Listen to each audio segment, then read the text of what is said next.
Although we can dream, the reality is that racial inequality still exists in today's society. This is especially true here in Milwaukee, where there are clear dividing lines between the predominantly black north side, predominantly Hispanic south side, and predominantly white east side. A 2013 Business Insider article named Milwaukee the most segregated city in America. The Milwaukee community has faced the issue of segregation before.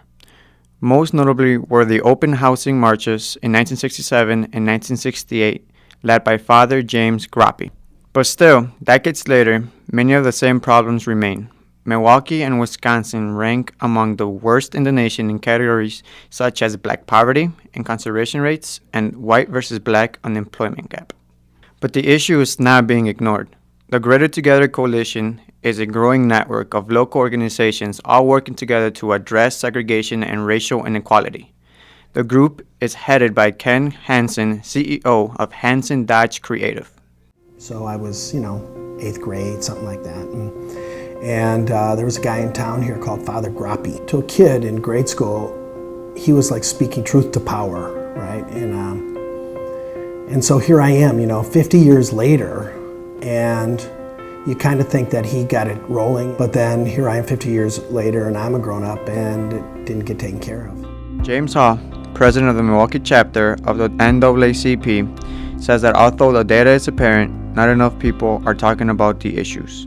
Issues relating to race are obviously very high on our national agendas in the aftermath of Ferguson and other matters that are all over the country, including we have police-related, racial tension here in Milwaukee. And nobody should be asleep and awakened and shot 14 times by the police.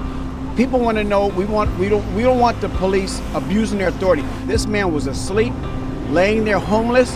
Why is there so many homeless people in Milwaukee?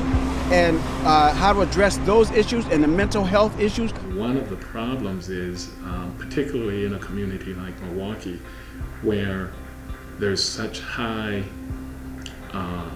residential segregation, a problem is that people don't get together and talk and dialogue. They launched the Greater Together Challenge as a way to raise awareness and get the community involved. The challenge invited participants to submit their own creative ideas of how to fix the problem of segregation and inequality. When was the last time we were organized? When was the last time all of the activist groups, the 1,000 activist groups in the city that actually care about this issue, when was the last time they worked together? I always call it people living in silos.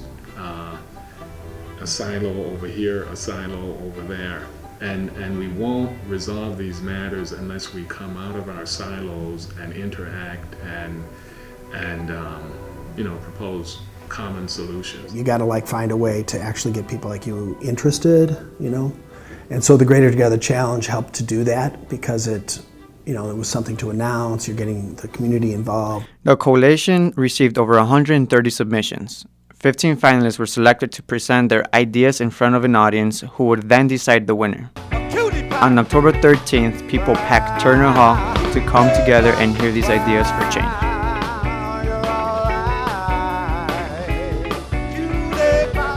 Tonight, you will hear 15 bold and creative answers to that question, what's next? Milwaukee is in dire straits, and it affects all of us. Black, white, Latino, Asian, Native, young, old, wealthy. It doesn't matter what labels we use, it affects all of us. This country faces an exciting but daunting challenge. Will we build a multiracial democracy? Or will we build ever more sophisticated barriers to equality? Every one of us is connected to this issue, whether we like it or not.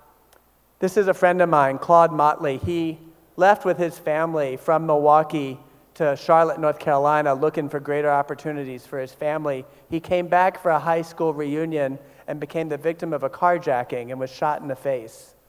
Survived.